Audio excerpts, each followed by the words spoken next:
नमस्कार, जय माता दी। मैं हूँ आपकी अपनी लाइफ डिज़ाइनर जीतू आचार्य।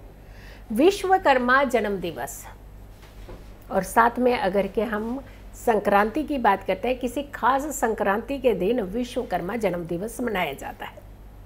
सबसे पहले तो विश्वकर्मा जन्म दिवस की आपको बहुत बहुत शुभकामनाएं हैं।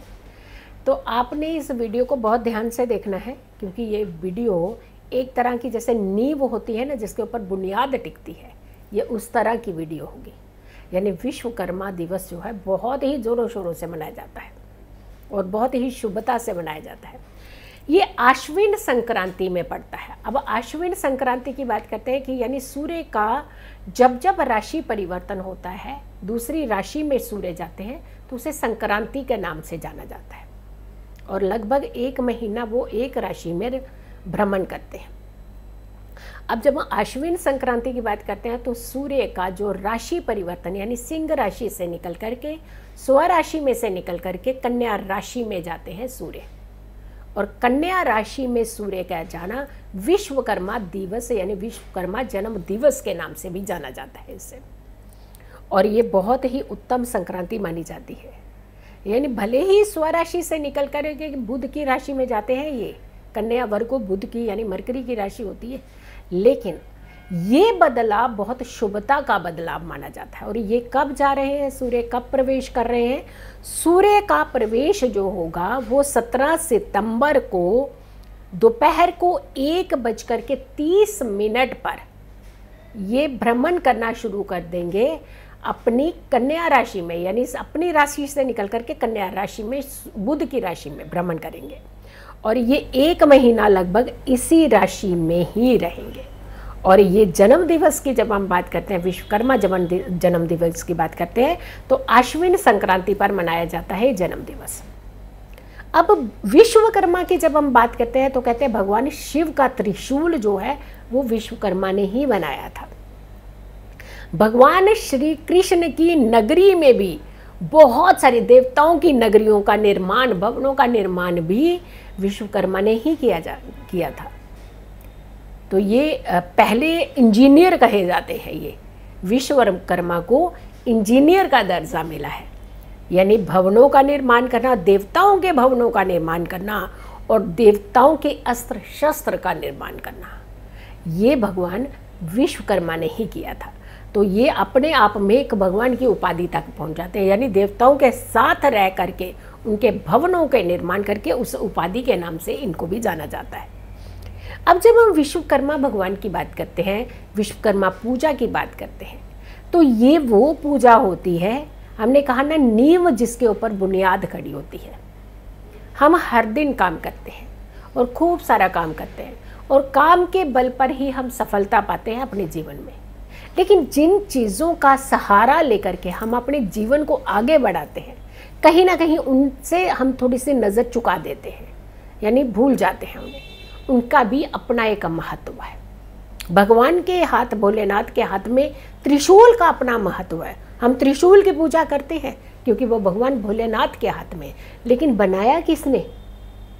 कौन से थे वो इंजीनियर जिन्होंने इसे बनवाया?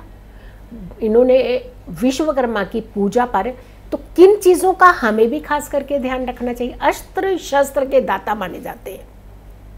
यानी अस्त्र शस्त्र आपके अगर सही चलते हैं, ये वो नींव है, इसी के ऊपर आपकी सफलता की जो बुनियाद है वो सारी बुनियाद जो है वो टिकी रहती है।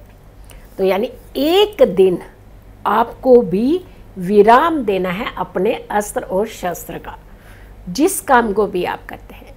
अगर टेक्नीशियंस हैं तो वो टेक्निकली चीज़ें आपकी जितनी भी होती हैं तो आपको उनका खास करके ध्यान रखना चाहिए। इनफैक्ट जो घर के अंदर भी आप चीज़ों का इस्तेमाल करते हैं, बहुत सारे लोग हैं घर के अंदर, गृहिणियाँ जो है किचन के अंदर कितना इस्तेमाल करती हैं चीज़ों का, लेकिन कभी आपने उन्हें पूजा है? फिर कहते हैं हमारे घर में ये चीज़ ख़राब हो गई, ये चीज़ ख़राब हो गई, ये चीज़ ख़राब हो गई। तो टेक्निकल चीज़ें हैं ना बहुत सारी, इलेक्ट्रॉनिक चीज़ें हैं बहुत सारी। तो ये आपके लिए भी, तो अगर किचन में जो व्यक्ति खाना बना रहा है तो उसके अस्त्र शस्त्र कौन से होंगे? अब वो तलवार तो चलाएगा नहीं, किचन में है तो किचन की चीज़ों का ही इस्तेमाल करेंगे। तो उन सारी चीज़ों की भी आपको विश्वकर्मा दिवस पर पूजा ज़रूर करनी चाहिए। क्योंकि उसी बेस पर तो आप सारी चीज़ें बना रहे हैं।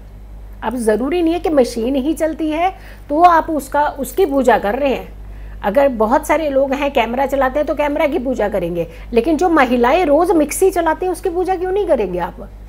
वो तो महिलाओं के लिए अस्त्र शस्त्र है ना, और उसी बुनियाद पे सारे लोग खाना भी खा रहे हैं घर के अंदर।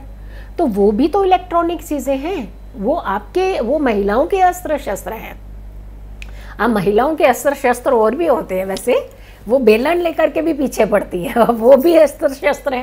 तो आप कहेंगे कि बेलन लेकर के तो हम उसकी पूजा कर देंगे तो वो बहुत स्ट्रांग हो जाएंगे बेलन। तो आप ये ध्यान रखिएगा, आपको भी उन चीज़ों की पूजा करनी है जिस बेस पर आपके घरों के अंदर सुख और समृद्धि आती है। यानी आपके जितने अस्त्र शस्त्र हैं, जितनी आपकी इलेक्ट्रॉनिक चीज़ें हैं, जितनी आपकी टेक्निकल चीज़ें हैं, जिस बेस पर, जिस मशीनरी के इस्तेमाल से आप अपने घर में रोज़ी रोटी लाते हैं, अपने दिनचर्या को चलाते हैं, अपने जीवन को चलाते हैं, आपको उन सारी चीज़ों की पूजा ज़रूर करनी चाहिए कन्या संक्रांति पर। यानी कन्या राशि में जब सूर्य प्रवेश करते हैं, आश्विन संक्रांति के नाम से इसे जाना जाता है, विश्वकर्मा दिवस के नाम से भी इसे जाना जाता है।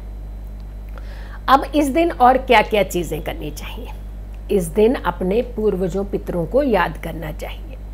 इस दिन भगवान विश्वकर्मा की जो पूजा करते हैं उसमें खास करके मिष्ठान का ध्यान रखना चाहिए, मिष्ठान अर्पित करना चाहिए, फल और फूल ज़रूर अर्पित करने चाहिए, विधि विधान से सूर्य की आराधना करनी चाहिए, और विश्वकर्मा ध्यान करते हुए जितनी भी आपकी मशीनरी है उसे एक दिन के लिए विराम करना चाहिए, उन्हें एक सम्मान देना चाहिए, उन्हें एक आदर सत्कार देना चाहिए, ताकि आपके जीवन में वो सारी चीज़ें सुख और समृद्धि हमेशा ला करके रखें। तो इस दिवस को आप बहुत ही अच्छे से मनाइएगा। लेकिन हाँ, पूजा किस समय करनी चाहिए, क्योंकि खास करके इस चीज़ का ध्यान रखना है कि पूजा का कौन सा समय है जब आप विश्वकर्मा पूजा कर सकते हैं। ये विश्वकर्मा पूजा वैसे आप दिन में भी कर सकते हैं और शाम तक भी कर सकते हैं, क्योंकि जब हम बात कर रहे हैं तिथि की बात करते हैं तो 17 सितंबर को ये तिथि है, और दोपहर 1:43 पे शुरू हो जाएगी और शाम को 6:24 पर इसका समाप्त हो जाएगा। ये समय जो इसी चीज़ के बीच में है, लगभग 3-4 घंटे का जो ये समय है, स्पैम है, इसी बीच में आप पूजा विधि विधान जो है वो कर सकते हैं, क्योंकि यहाँ बहुत अच्छा पुण्य काल भी है और ये महापुण्य काल भी इसके अंदर ही पड़ रहा है। तो लगभग यही समय के बीच में आप पूजा जो है वो कर सकते हैं। शुभ मुहूर्त में अच्छे से पूजा करते हैं तो आपको अच्छे से लाभ भी होता है। लगभग आप 1-1:30 बजे के बाद से 1:40 के बाद से लेकर के 3:40 के बीच में अगर आप पूजा करते हैं तो आपकी पूजा भी सफल होती है और आपके जीवन में खुशियां बनी रहती है। सो वीडियो को ज़्यादा से ज़्यादा लोगों तक ज़रूर पहुंचाइएगा। अगर चैनल सब्सक्राइब नहीं किया है तो ज़रूर कीजिए, वीडियो शेयर कीजिए, मेरे आने वाली हर वीडियो को ज़रूर देखें। खुश रहें, स्वस्थ रहें, पॉजिटिव रहें।